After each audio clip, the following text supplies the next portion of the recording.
বাংলাদেশের সাংসদ খুনে এ কি নির্মম নৃশংসতা। হার মানাবে ওয়েব সিরিজও। খুনের পর চামড়া তুলে দেহ টুকরো টুকরো, হাড় মাংস আলাদা করে মাখানো হয় হলুদ। ভেবে দেখুন একবার। এবং দুর্গন্ধ এড়াতে ব্লিচিং পাউডার, ফ্রিজে দেহাংশ ঢুকিয়ে ফ্ল্যাটেই জমিয়ে মাংস রান্না করে নাইট পার্টি করে খুনিরা। এবার ধৃত কসাই জিহাদ হাওলাদার। সাংসদ খুনে বাংলাদেশে গ্রেপ্তার রহস্যময়ী। মূল চক্রী আখতারুজ্জামানের বান্ধবী শিলাস্তি রহমান। হানি ট্র্যাপ হিসেবে সেই মহিলাকে ব্যবহার করা হয়, তবে মূল চক্রী আখতারুজ্জামান ও তার আরেক শাগরেদ সিয়াম পালাতক। বাংলাদেশের সাংসদ খুনে হাড় হিম করা তথ্য। তদন্ত যতই এগোচ্ছে সামনে আসছে একের পর এক চাঞ্চল্যকর তথ্য। সাংসদ আনোয়ার উল আজিমকে খুনের জন্য মাস্টার মাইন্ড আখতারুজ্জামান মুম্বাই থেকে কসাই জিহাদ হাওলাদার ও সিয়াম নামে এক আততায়ীকে ভাড়া করেছিল। গ্রেফতার হয়েছে কসাই জিহাদ হাওলাদার। পুলিশের দাবি, জেরায় জিহাদ সাংসদকে খুনের কথা কবুল করেছে। জিহাদ ও আরো 4 বাংলাদেশি সাংসদের শ্বাসরোধ করে, এমনটাই দাবি পুলিশের। হাড় হিম হত্যার পরতে পরতে নির্মম নৃশংসতা। সাংসদকে খুনের পর চামড়া তুলে ফেলে দেহ কুচি কুচি করে কাটা হয়। দেহাংশ ফ্ল্যাটের ফ্রিজেই রাখা হয়েছিল। দেহাংশের হাড় মাংস আলাদা করে মেশানো হয় হলুদ। আলাদা আলাদা প্লাস্টিকের ব্যাগে দেহাংশ ভরা হয়। পচন ও দুর্গন্ধ এড়াতে ব্যবহার করা হয় ব্লিচিং পাউডার। খুনের পর নিউটাউনের ফ্ল্যাটে ভুরি ভোজ করে আততায়ীরা। সামনে এসেছে সিসিটিভির ফুটেজ, যেখানে দেখা যাচ্ছে নিহত সাংসদ সৈয়দ আমানুল্লাহ ও ফয়সাল আলীকে। আমানুল্লাহ ও ফয়সাল ইতিমধ্যেই গ্রেফতার হয়েছে বাংলাদেশ পুলিশের হাতে। তার হাতে ট্রলি রয়েছে, জিন্স এবং গোলাপি জামা পরা।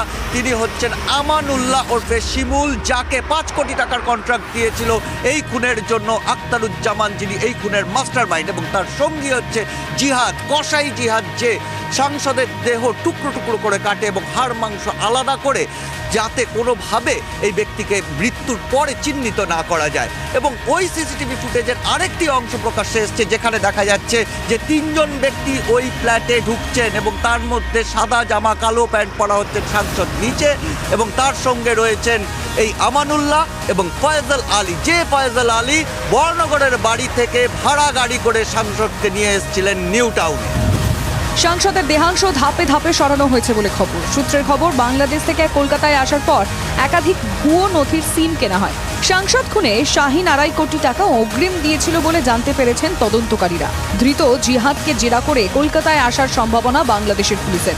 দেহাংশ যাতে না মেলে ধৃত জিহাদ তদন্তকারীদের বিভ্রান্ত করার চেষ্টা করছে। বাংলাদেশের সাংসদ খুনের পরতে পরতে নাটকীয় তথ্য। খুনের রহস্যময় যোগ, গুরুত্বপূর্ণ ভূমিকা শিলাস্তি রহমানের। মূল চক্রী আখতারুজ্জামানের বান্ধবী শিলাস্তি রহমান। সিআইডির অনুমান, সাংসদ খুনে হানি ট্র্যাপ হিসেবে ব্যবহার করা হয় মহিলাকে। খুনের পরের দিন অ্যাপ ক্যাবে চেপে ফ্ল্যাট ছাড়েন ওই মহিলা।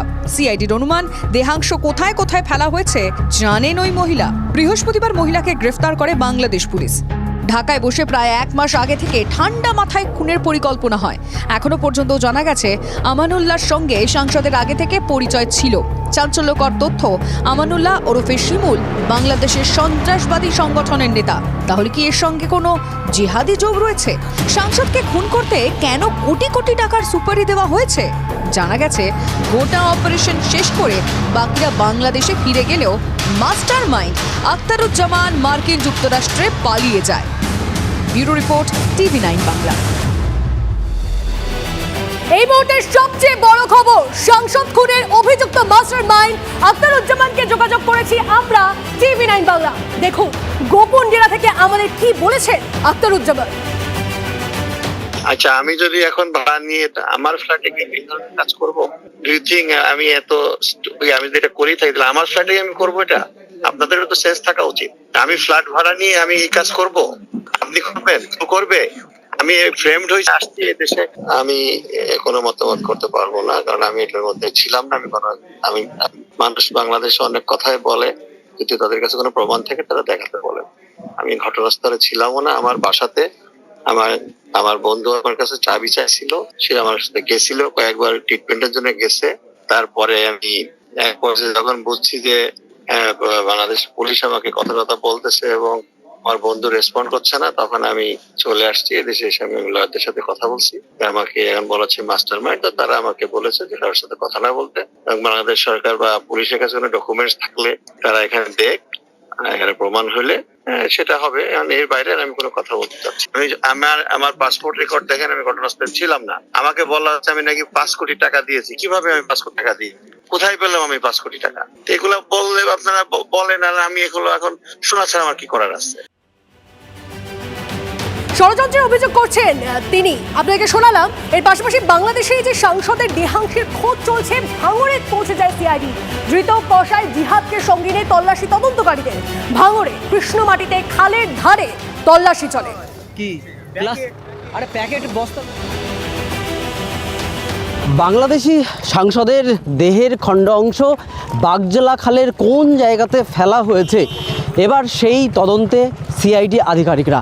পোলেরহাট থানার পুলিশ আধিকারিকদের সঙ্গে ইতিমধ্যেই সিআইডির আধিকারিকরা যে সাংসদের হত্যা করা হয়েছিল এবং দেহ কয়েকটি খণ্ডে বিভক্ত করে প্লাস্টিকে করে নানা জায়গাতে ফেলা হয়েছিল বলে অ্যাপ চালক এবং ধৃত জিহাদের কাছ থেকে পুলিশ জানতে পেরেছিল। এবার সেই জিহাদকে সঙ্গে নিয়ে বাগজলা খালের বিভিন্ন অংশে তল্লাশি চালাচ্ছেন এবং এই মুহূর্তে সিআইডি টিম সঙ্গে ডিএমজি অর্থাৎ ডিজাস্টার ম্যানেজমেন্ট গ্রুপের সদস্য এবং অন্যান্য পুলিশ আধিকারিকরা তারা সঙ্গে আছেন এবং বাগজলা খালের বিভিন্ন এলাকাতে তারা ঘুরে দেখছেন। পুলিশ সূত্রে জানা যাচ্ছে ঠিক বাগজলা খালের পাশেই একটি বাঁশঝাড় এবং সেখানে কয়েকটি কচুরিপানা সেই তার কাছাকাছি অংশে ফেলা হয়েছিল বলে কিন্তু পুলিশ সূত্রে খবর। সেই জায়গাটা প্রথমে চিহ্নিতকরণ হবে এবং তারপরে ডিএমজির সদস্যরা সেখানে নেমেই তল্লাশি করবে।